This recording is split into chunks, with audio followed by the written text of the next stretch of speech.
Welcome to the Skeptic Zone, the podcast from Australia for science and reason.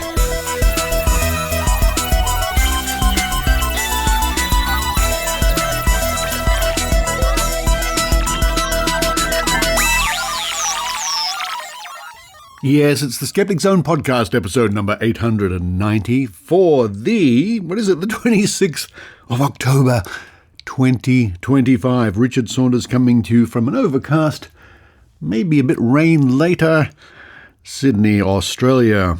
And before we go any further, a big happy birthday to my dear friend Dr. Eugenie Scott over there in Berkeley, California. A big birthday it is indeed.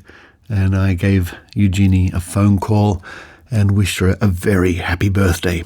And I am delighted to say I'll be seeing Eugenie next year in New York, I think it is, at the conference, the SciCon conference. But that's many months away.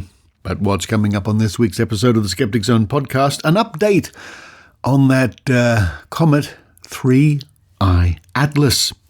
The Woo Brigade, the UFO hunters, the mystics and the intuitives are all in a dither. And they're making hay while the sun shines, if you follow my meaning. In other words, why this thing is still in our neighborhood. They're making all sorts of claims about it. And there's lots of AI videos being manufactured of famous people saying, look out, it's changing course, it's coming our way, it's got aliens living on it. Whereas the scientific community is saying, well, that's an interesting thing whizzing by the sun and soon to head on its way towards Jupiter and then on into, well, infinity. Anyway, a 3I Atlas update at the top of the show. Let's see what the mystics are saying now. Following that, it's Woo Watch with Kate Thomas. Hello, Kate. I know you listen to the show. And Kate will be talking about, well, of course she listens to the show, she's on the show, but Kate will be talking about wild yams. Wild yams? What? They claim to help with all sorts of things. Do they really? I don't think I've ever seen a wild yam or a yam in the wild. Anyway, more about wild yams with Woo Watch coming up later with Kate Thomas. Then we have the Australian Skeptics newsletter read by Adrienne Hill and written by news editor D. And to round off the show, we go back to the archives, those digital archives, and look at auras. Now, we discussed auras on the last show, last week. But it's such an interesting topic. I went back through the pages of history as collected and archived, and we look at more references to auras, including some TV spots that I have in my archives from many years ago, where you can hear people saying all sorts of interesting claims about auras. And speaking of Kate Thomas, once again, Kate will be our guest speaker at Sydney Skeptics in the Pub. And Kate's talk will be about staying healthy despite social media. Kate will set the landscape with some data from research done in the health in social media area, and then we'll discuss why people are turning towards healthcare delivered this way. She will look at some of the more wacky woo and quackery found on TikTok and other social media. That's going to be a great night, and that is on the 6th of November at the Occidental Hotel here in Sydney. And if you go to the Skeptic Zone page, skepticzone.tv, in this week's show notes, you'll find a link to that, and you can RSVP. I think it'll be a very popular night. And for December Skeptics in the Pub, we're going to have a joint podcast, The Skeptic Zone and Why Smart Women. I think we're calling it Why Smart Women Zone or something like that. So that's something to look forward to as well. But now it's time for me to run downstairs and have a nice jalapeno sausage, which I cooked last night. While I do that, I hope you enjoy The Skeptic Zone.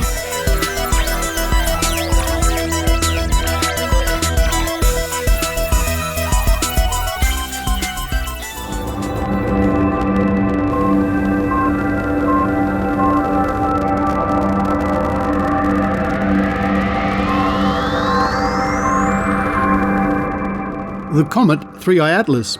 We covered this interstellar visitor some weeks ago on the Skeptic Zone, and we looked at some of the more bizarre and loony wacky commentary out there by people claiming it was a interstellar spaceship, or it was a interstellar spaceship, or an interstellar spaceship. Actually, yeah, most people who are out there thinking it's something like that. Most of the people who want to think that this thing is not just an interesting object from another part of the galaxy, but it must have intent. Now, as of recording, and I'm recording this on the 23rd of October, a quick look at a map here, and a very nice map. I better link to this in the show notes. It's a site from the Netherlands. Shows me that the comet is on the opposite side of the sun to Earth right now. Just a little bit past that point. It would be, I would probably have to say, pretty hard to see, simply because it's right near the sun as we gaze from the Earth, but nowhere near it. It's very far away from the Earth, very far away from the sun. It's past Mars already, and in the months to come, it will be heading towards the planet Jupiter, but it won't be there for some months to come. But yes, as we record, it's on the opposite side of the sun to Earth, and just within the orbit of Mars. And at the speed it's travelling and its course, there is no possibility that it could veer off and hit the Earth or Venus or anything else, although it will pass reasonably close to Jupiter in the months to come. Now, some weeks ago we were hearing more about this interstellar visitor. It's gone a bit quiet because nothing happens. It's just zooming through space on its merry way through our solar system. However, that doesn't stop the TikTokers especially having something to say. So I thought we'd do a little update on what the mystics saying now about 3i Atlas. So what does Jody Jones, medical medium, think about 3i Atlas? I know everyone's talking about the 3i Atlas comet right now. NASA's feeding the public one story, but Spirit is saying something entirely different. So some of you might not be ready for this download, but this isn't just a rock hurtling through space. This is a galactic event, a frequency transmission, a power negotiation between forces that most humans can't even perceive. We've been taught to believe that the people running this planet are the governments, the politicians, and the elites, but that's the illusion, because the real movers and shakers, the ones who shift timelines, are our galactic counterparts. And right now, they're in council. So Spirit showed it to me like a massive galactic board meeting. The Pleiadians, the Arcturians, the Sirians, and others we've never even heard of, deciding what plays out next in the human experience. So if you're seeing the blue orbs, you're not crazy. Those are our allies, the Pleiadians. They move closer when the energetic negotiations get intense, because right now, this planet is being saturated with radiation and frequency spikes.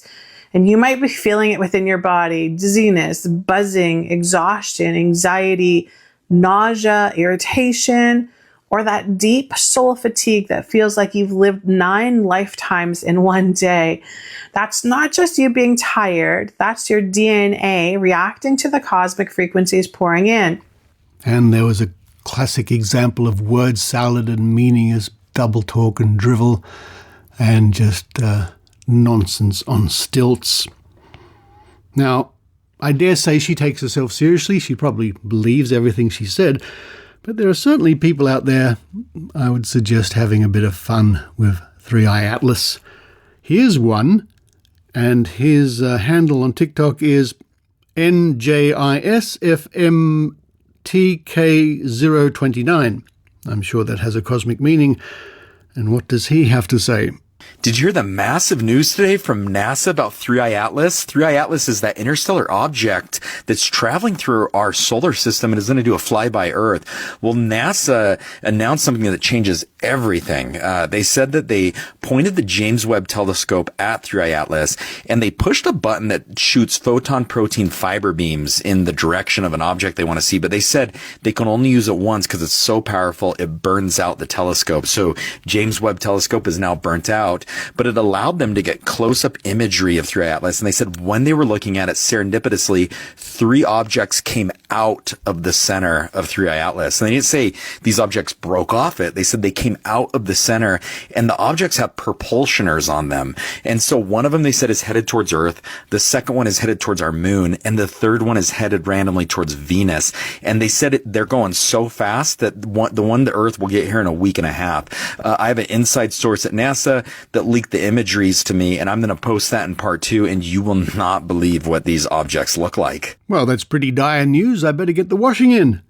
Of course, it seems like anybody can say anything they like, crazy or otherwise, or tongue-in-cheek, or just designed to get clicks or whatever it is. And what a pity about the James Webb Telescope being burnt out. Oh well. Now, will this news affect the channel Ruins of the Gods? I wonder, what do they have to say? Is 3I Atlas the return of the Anunnaki, the Watchers, or something else entirely? An unknown civilization heading toward Earth, or silent probes scanning our world, or simply an interstellar rock racing through the void? Today, telescopes capture the same mystery our ancestors etched into stone, but the question remains, are they passing by, or coming back? Maybe it's too late to get the washing in. I for one will welcome our new alien overlords. Yeah, anyway, it just goes to show that most of the stuff here on TikTok concerning 3I Atlas is just either fun or misguided delusion. There is some good information, of course, here and there, but I've noticed a lot of AI-generated material, famous physicists and astronomers making all sorts of ridiculous statements about Comet 3I Atlas, and even Donald Trump himself claiming that the comet is really an alien spaceship. I imagine in the weeks and months to come you will simply hear less and less about 3I Atlas as it makes its way out of the solar system. That won't be for a long time because even at the tremendous speed it's traveling, it'll take a long time for it to leave the solar system. But don't be too disappointed if it keeps going and doesn't suddenly stop and visit the Earth.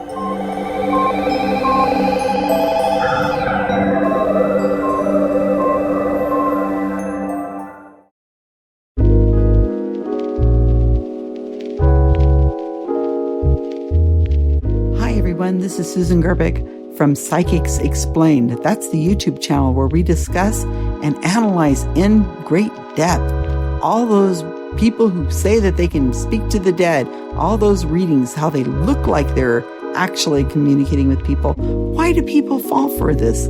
There's a reason. It's much more complicated than you would think. Come to my channel, watch our videos. We would love to have you become part of our conversation. Just visit us on YouTube at Psychics Explained or Psychic Sex Planed on YouTube.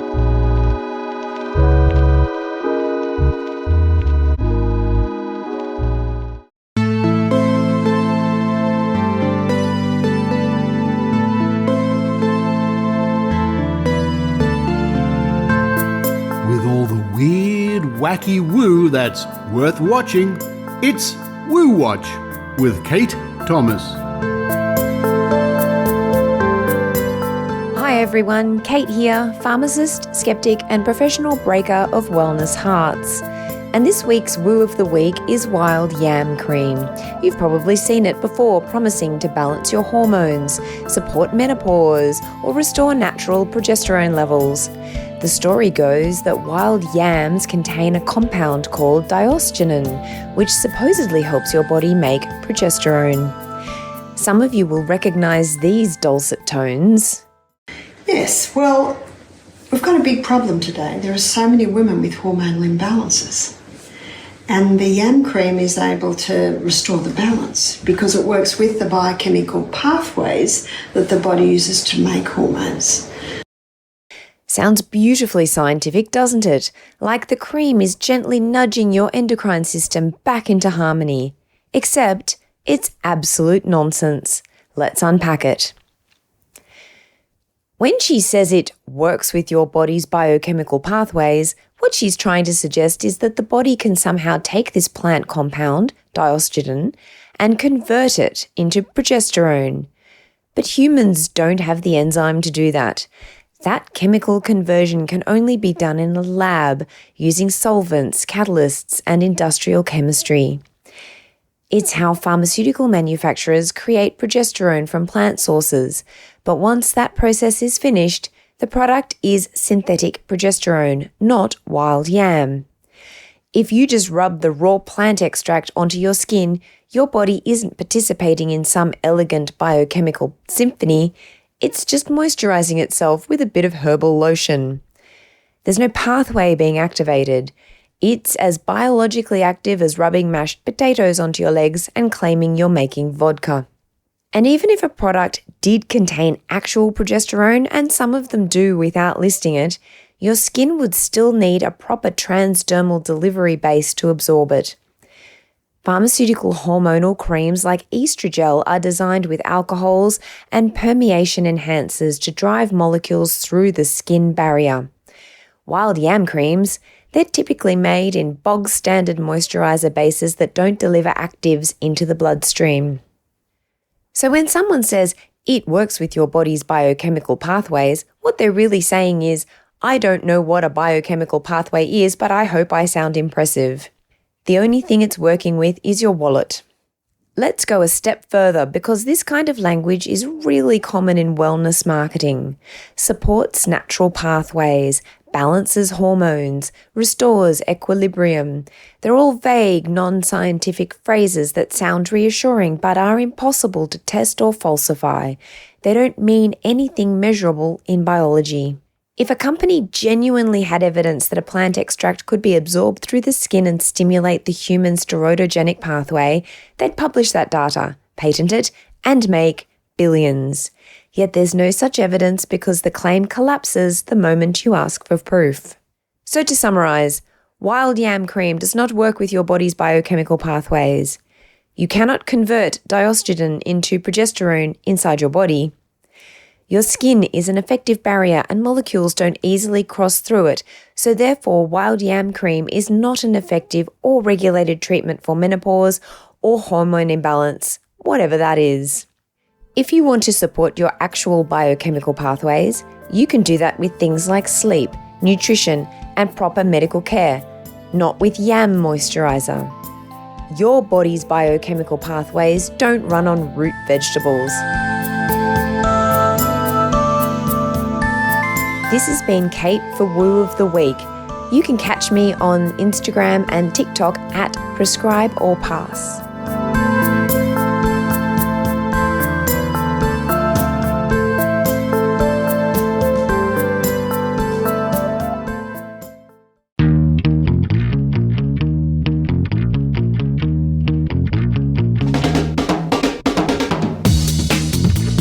Common sense is not common, like the idea that the sun rises in the morning, but it doesn't. It's the Earth spinning on its axis. We assume things are right because they make sense to us. Or the idea that you should take vitamins to boost your immune system because everyone wants a boosted immune system. I mean, it makes perfect common sense, but it doesn't. A boosted immune system would actually result in an autoimmune disease or an allergy or something like asthma. Common sense is neither common nor sensible. If you want to make better decisions across every context in your life, then tune in to me, Annie McCubbin, on the Why Smart Women podcast.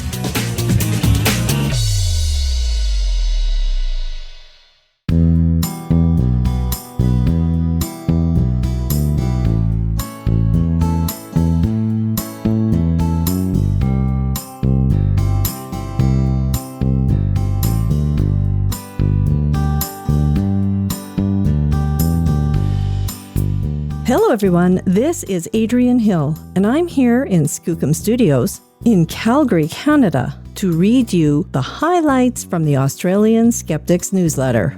This is newsletter number 233. Now don't forget, you can sign up to this newsletter at skeptics.com.au and get the full report, complete with all the links every other week, right into your inbox. But let's see what our news editor, Dee, has for us this time.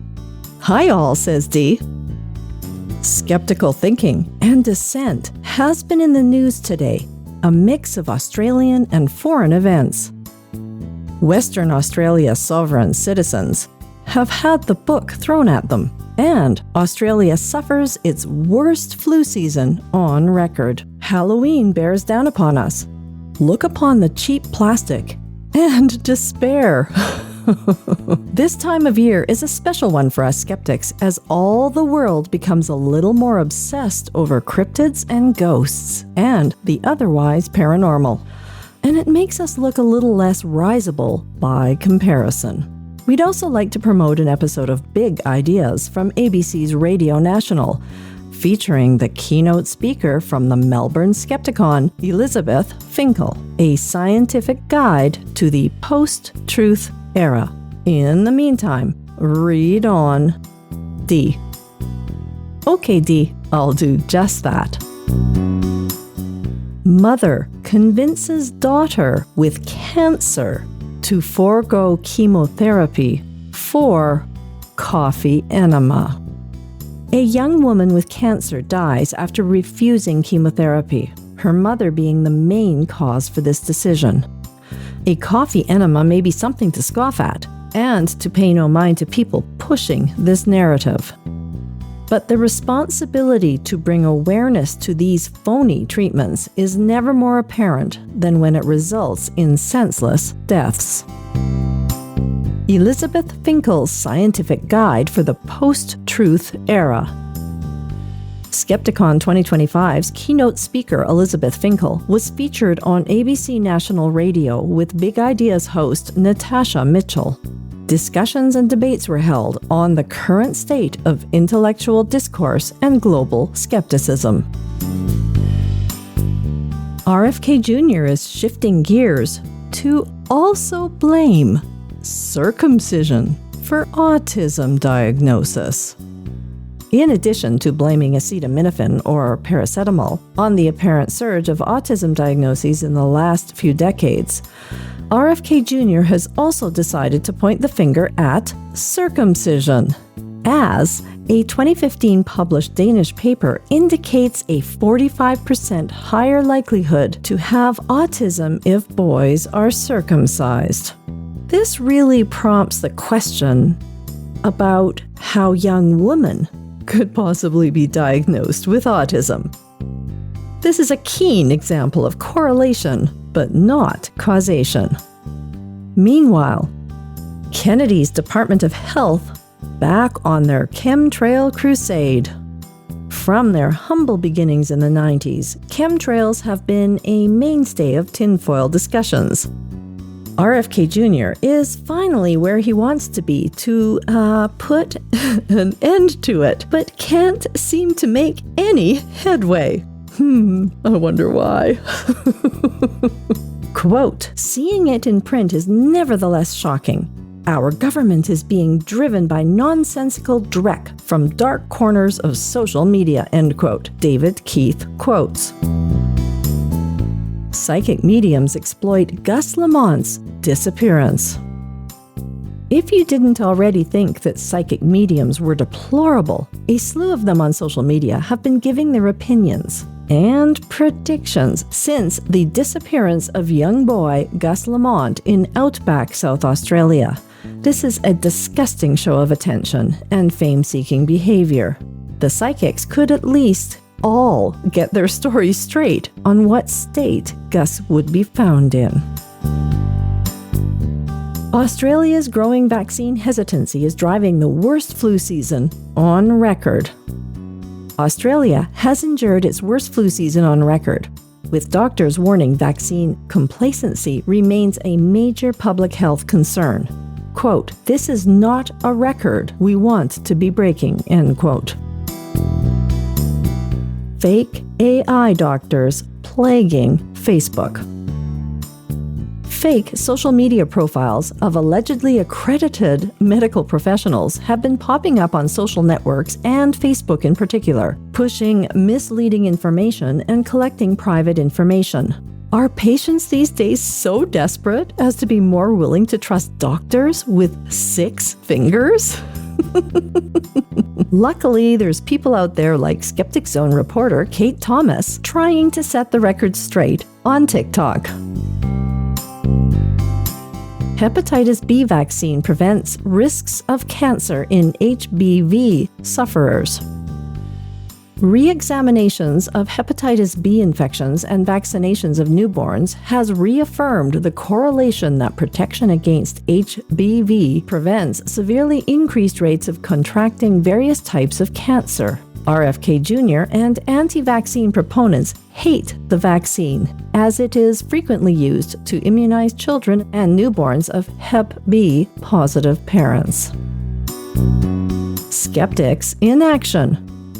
If you have any ideas for stories or want to contribute to Skeptics communications, such as our Facebook page or other social medias, or just have something you want to get off your chest, then you're welcome to get in touch.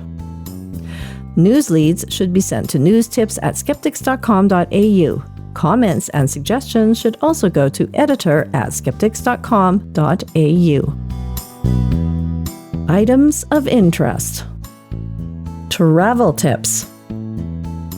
Calgary's authentically haunted heritage house. This should be interesting. In case you were cautious of all the ghost houses that are artificially haunted or in desperate need of a holistically sourced spirit, Canada's Calgary Heritage Home boasts the real deal and invites everyone to join pesticide and additive-free specters. Now, I'm going to be pedantic. This house, known as Mystic Manor, is not actually in Calgary. It is in a town named High River, and yes, it has been known to flood. That is 67 kilometers south of Calgary. Now, High River is a lovely town that I go to with friends since it is close to an amazing bird sanctuary that feeds my photography habit. Now, apparently, I have another reason to visit this terrific town. Now, I wonder if the psychic owner of this house has a psychomantium in it. America's spookiest spaces. This is a curious list of the most haunted places in America. Again. Oh, good grief. And it's lacking any mention of the mainstays of spooky sites, such as Indian burial sites, asylums, natural bodies of water, or forests. The list ends with Washington, D.C., however. Personally, I would believe it if you told me that the White House was haunted by an angry old man who terrorizes the inhabitants. He doesn't need a psychomantium to appear scary. Dope. Story of the week. Paranormal investigator gives advice on living with ghosts. Do you want to figure out if your house is haunted? From using your pets as makeshift ghost detectors to handy tips on ghost cohabitation, Tamala Smith has you covered with all the hot goss from beyond this mortal plane. I wonder if she uses a psychomantium. Well, that's all for this week's newsletter. I've had an interesting week. On Monday, I had the privilege of doing a talk about audio pareidolia and spirit and ghost photography to Rodney Smaltz's fourth-year psychology students, and later attending the class's ghost hunt with fellow reporter Kat McLeod. Now stay tuned for interviews with the students and their spooky adventures in an upcoming episode. What was the most interesting for me was that Rodney had me set up a psychomantium in a very dark room and put me in charge of instructing the students on how to use it. I had never heard of such a thing before, but it was so much freaky, frightful, fiendish fun. Now, what is a psychomantium? If you're like me and have never heard of it, I will fill you in on what it is. It is a small, dimly lit, usually using candles, room with a mirror angled at an approximate 30-degree angle. A person sits in a comfortable chair, or in our situation, an uncomfortable university chair, and stares at their own eyes to communicate with the spirits of the dead. It was popularized in 1993 by philosopher, psychiatrist, and author Raymond Moody in his book Reunions, Visionary Encounters with Departed Loved Ones. Did we manage to see spirits or unusual things? Tune in next week to find out. And if you happen to be in Edmonton on Monday, October 27th, please join us for our Skeptic Camp at MacEwan University, showcasing Rodney's students in the afternoon and myself, Kat McLeod, Kenny Biddle, and Rodney Smaltz in the evening. For more information, check out the Question Everything Twice Facebook page or my website at www.zonegiggler.ca/events. Or, if you prefer, psychicpenny.ca/events. I hope to see you there. Until next time, this is Adrienne Hill from Skookum Studios in Calgary, Canada.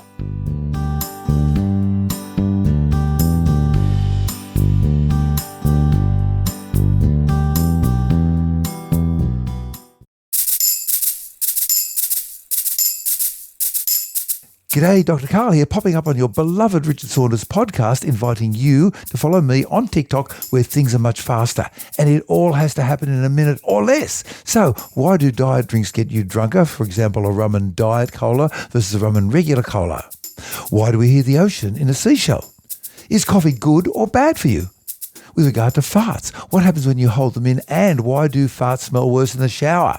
And the old wooden spoon, as used in cooking, does have a very porous surface, so in terms of bacteria, is it safe to use?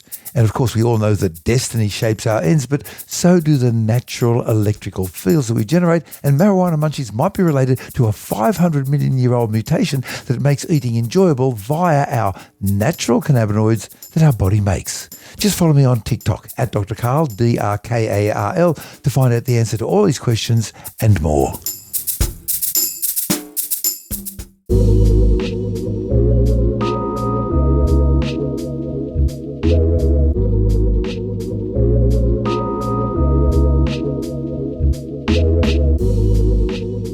Now it's time once again to raid the digital archives, no matter where they are, normally at TROVE. trove.nla.gov.au for digital newspaper archives and magazines and periodicals and gazettes and letters and scraps of paper and I don't know what else. Digitised for our enjoyment. We can search the archives and see what reporters and others had to say about various things over the centuries. Now, on last week's show, we looked at the supposed claims of the human aura. And inspired by this and my recent trip to Mind, Body, Spirit with my friends Tim Ferguson, Susie Ratchi, Kate Thomas, our new reporter, and Annie McCowan from the Why Smart Women podcast, I thought I would look into the archives to see what I could find about auras. And looking through my own archives, I noticed that I have a few things here I've collected over the years. One of them was from community television, TVS. And I don't know what year this is from. It's about, guessing, could easily be 20 years old. But here's a report from a Mind, Body, Spirit festival from something around 20 years ago. We're at Whole Body Aura, and this is Paul, and Paul's come all the way out from the United Kingdom in England just for the Mind, Body, Spirit show to present this Whole Body Aura experience. Whole Body Aura experience, which is more or less body aura photography. Paul, could you just tell us a little bit about what we're actually seeing and how this works? Sure. Well, the aura is like a living energy body that everybody has that generates from the core of a person, the very being of, and then it spreads out a long way. Auras go out about 10, 12, 15 feet all around you, made up of a lot of things, electrostatic charge, magnetic energy, moisture, temperature, and so on. But we measure the frequencies of the the energy in the field and convert them into colour. Well, they are colour already, but we just pick up the colour, measure the colour, and then we project it as a live image around the person on a video screen, which you can see over here. And then we print out a whole body image with the energy centres of the person, the chakras, and we read them for you. We read the colours, basically, and tell you what's going on with your energy. It seems incredibly magic. Well, there we are, much the sort of claims that are still made today. Now we have a clip from a morning TV show from the year 2009. It was called 9 a.m. It was an infomercial show. As these things come and go over the years, there's been many here in Australia, and, that's business is business. And this time they had on an aura photographer and interpreter. Have a listen and pay particular attention to the, shall we say, the diagnosis, is that the right word? The interpretation, that's the word we're looking for, that the aura photographer gives to the host, David. It seems that you don't have to be an angel to have a halo. Karam Gower is an aura photographer and he uses special equipment to interpret the hues detected around all of us. What is it to start with? Because I've never had mine. Have you ever had an aura photo taken? Oh, you have to ask me the question. No, he doesn't. Neither have I. What is it? What's an aura? An aura is the energy we give out. Everybody has it. Everybody that's alive, that has living energy, which is all of us, will emit some sort of vibration. And the camera is measuring the electromagnetic energies that we're giving out, displaying those as colours. How? How? How does the camera do that? Well, it's doing it electronically. There's a US patent on the process. So you actually sit, you put your hands on sensors. We did this earlier, by the way. Yes, like this, yeah. That's so you right. put your hands on sensors? That's right. And what's that? That's measuring what? Heat or...? It's not heat, it's not pressure, it's measuring your electromagnetic energy. That then is processed by the microprocessors in the camera and goes and about 160 diodes inside the camera itself. Some of them come on and create the colours around your image.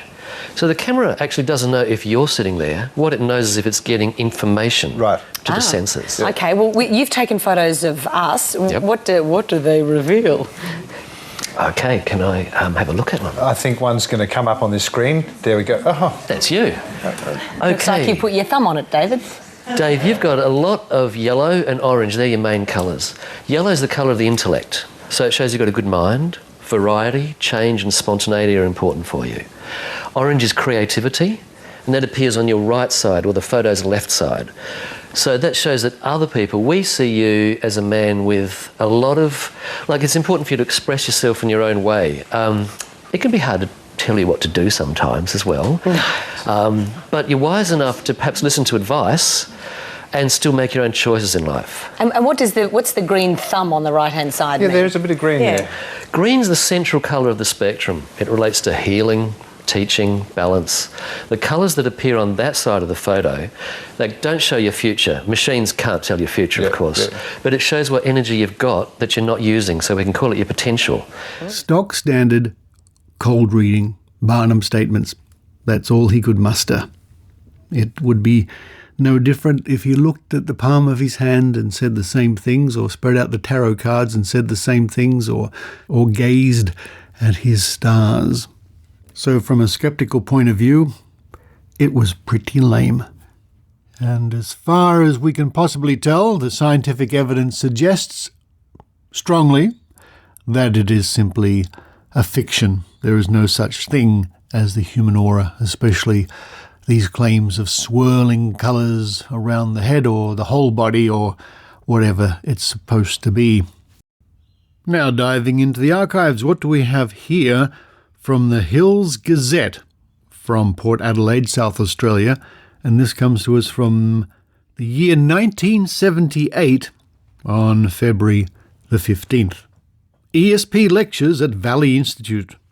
Internationally known medium Mr. Dennis Hassel of Coromandel Valley has started regular Sunday lectures on extrasensory perception at the Coromandel Valley Institute.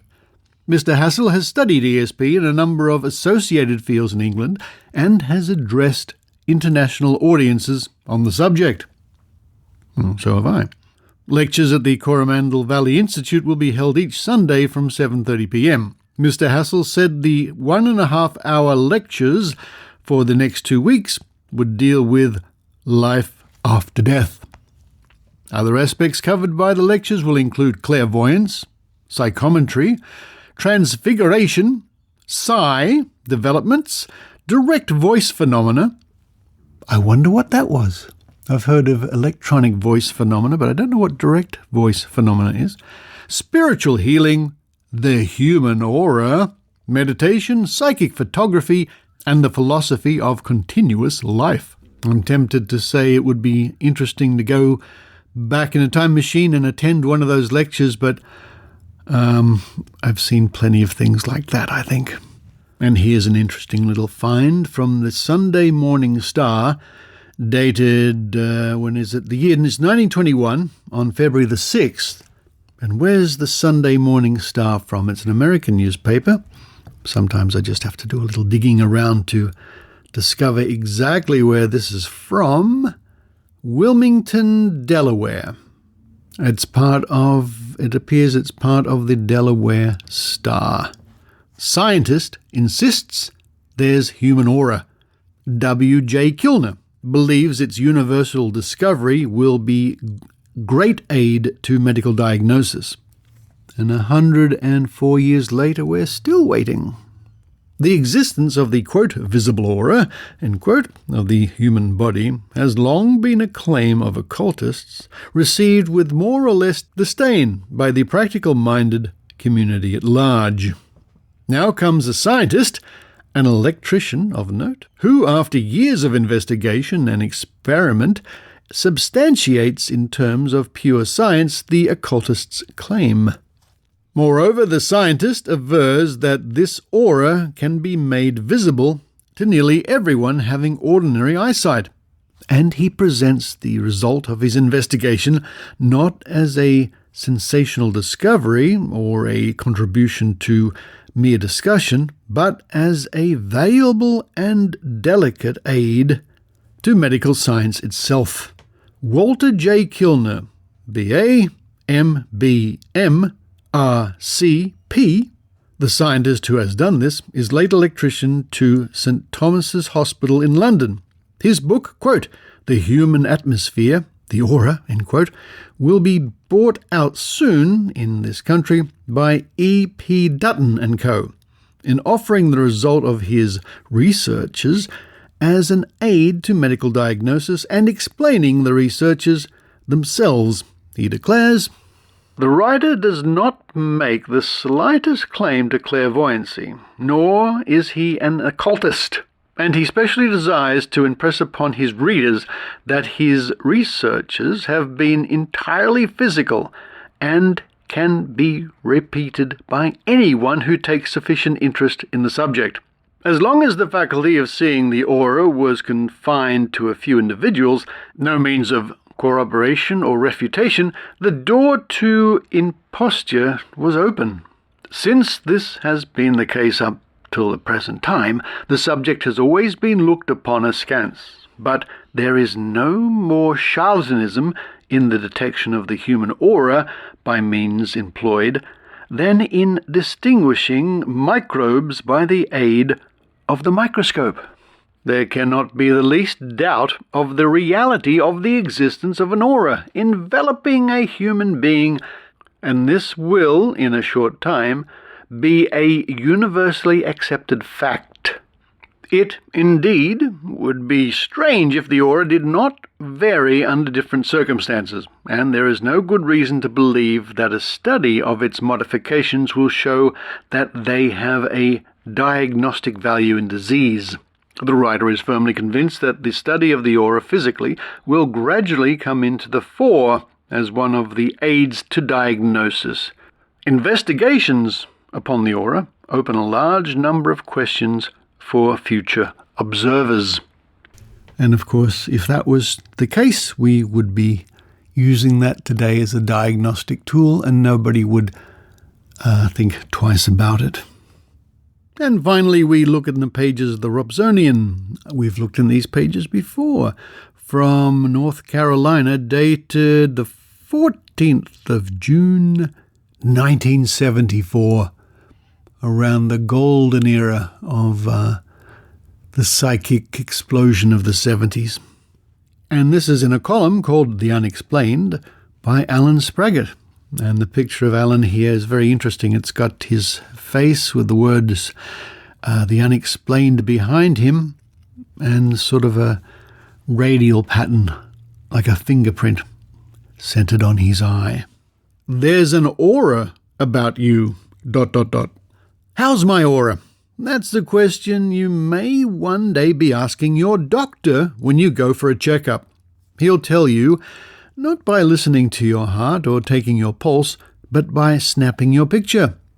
It's possible that from your photograph the doctor will be able to deduce not only the present state of your health, but, incredibly, what it's likely to be 6 months in the future. No, I'm not talking about voodoo, but something called, quote, Kirlian photography, unquote. A revolutionary new technique from the Soviet Union now being investigated by American and Canadian scientists, which captures on film the electronic force field, or aura, around the human body. This aura is said to reflect the individual's physical, mental, and emotional states. Kirlian machines are usually portable models about the size of a waffle iron, although under construction is at least one big enough to photograph the whole human body. For now, most Kirlian photographs are of small objects such as leaves or human fingerprints. These photographs show pulsating, multicolored lights streaming from parts of the human body and from plants opening up a dazzling and mysterious world hitherto hidden from man's eyes. An ordinary maple leaf in a Kirlian photograph is surrounded by a galaxy of tiny comets, meteors, flashes, flares, rockets and twinkling stars. In experiments by Dr. William Tiller, head of the Material Science Department at Stanford University, and medical psychologist Thelma Moss of the University of California at Los Angeles, photographs of freshly plucked leaves showed the light patterns around the leaves intact, but as a leaf slowly died, the light gradually faded. Also, if the leaf were mutilated, the light patterns around it became distorted. In human beings, the aura reportedly changes with the individual's moods and physical vitality. Dr. Moss photographed the fingertips of a medical student before, during, and after the consumption of 17 ounces of whiskey. Great job if you can get it. The lights emitted from his fingertips grew brighter and rosier after every drink until he became all lit up, and thereafter violently sick. Dr. Gerald Jampolsky, a child psychiatrist in Kentfield, California, told me that he repeated the Moss experiments and achieved the same results. When we say a drinker's got a glow on, apparently we are speaking more truly than we realized, remarked Dr. Jampolsky.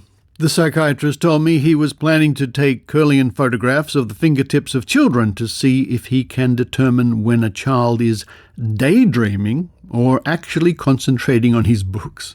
He is also planning a study of dying patients using Kirlian photographs, the psychiatrist said, to discover how long the aura continues after death, and if the photographs reveal when a patient makes the unconscious decision to stop living and let go.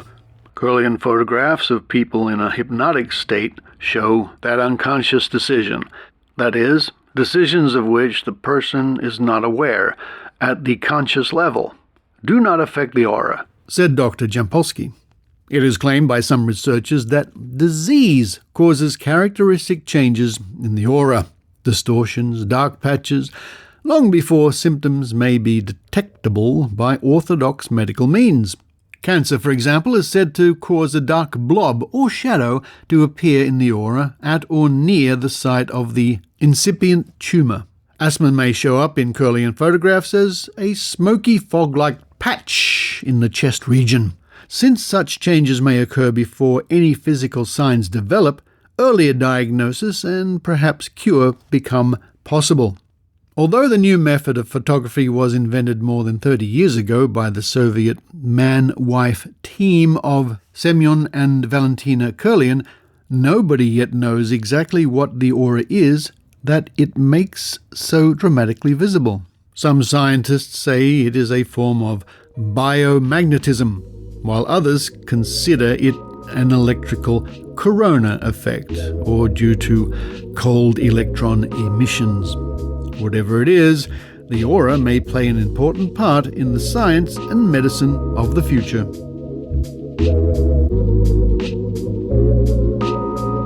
So there we go, and of course that last one being from 1974. That sort of feeling was around in the 70s, that this was all new and revolutionary and interesting and possibilities and everything like that. But all these years later, of course, it has been consigned to the bunk bag of history, apart from those people who still continue at Mind Body Wallet and Mind Body Festival and New Age fairs, and private businesses, I guess, who take a photograph and pretend there's an aura there, or people who think they can see an aura or know damn well they can't, but they're on a good deal anyway. So, yeah, business is business. The human aura, or something else, just one of the many things you can look up when you go to the digital archives online at trove at trove.nla.gov.au, or Google Newspapers, or any number of newspaper archives online. Many libraries have this sort of thing, because when you go there, you never know what you might find.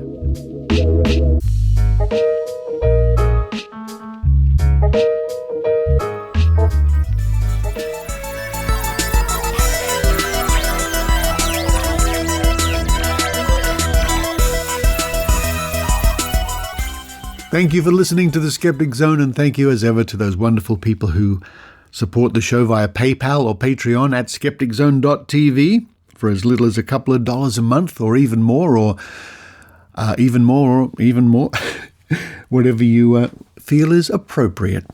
All is gratefully accepted. It helps keep the show going, and indeed, the report you heard this week from Kate Thomas earlier in the show was recorded on a new microphone I was able to buy for her, owing to the generosity of people just like you. Coming up on next week's show, well, it's a bit of a blank slate, really. A bit of a blank page as I look at my my little chart here for upcoming episodes of the Skeptic Zone. So I'll just have to dive into the archive, see what I can find, see who I can interview, make up something, who knows what. Tune in next week to find out. But until then, this is Richard Saunders signing off from Sydney, Australia.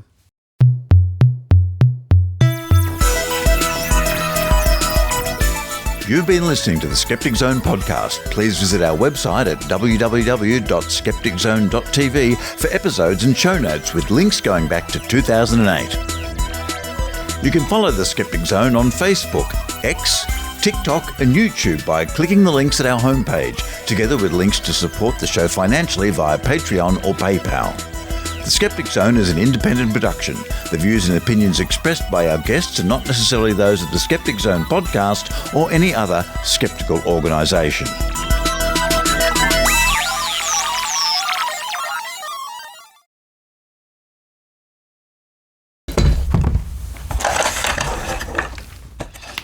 Hello to those people who listen after the music. For the dice game, yes, let's have a dice game. This week I have a 20-sided die, a D20.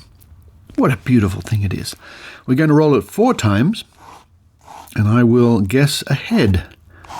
1, 2, 3, 4. Here we go. I'm going to guess, well, why not? 1, 2, 3, and 4. What are the chances? Well, we can work that out, but anyway. Roll number 1, here it comes. 17. Not off to a great start. Roll number 2, guess away. What do you guess? I'm guessing 2, and it's going to be 15. Not great so far. Roll number 3. Nope. Just drop it. Here it is. Roll number 3. 11. Not a 3, but 11. Now, roll number 4, which I hope will be a 4. Here it comes. A 5. Oh, Susan. There you go. You got your number in after all. So, I didn't do very well, but today's winning numbers, 17, 15, 11, and 5.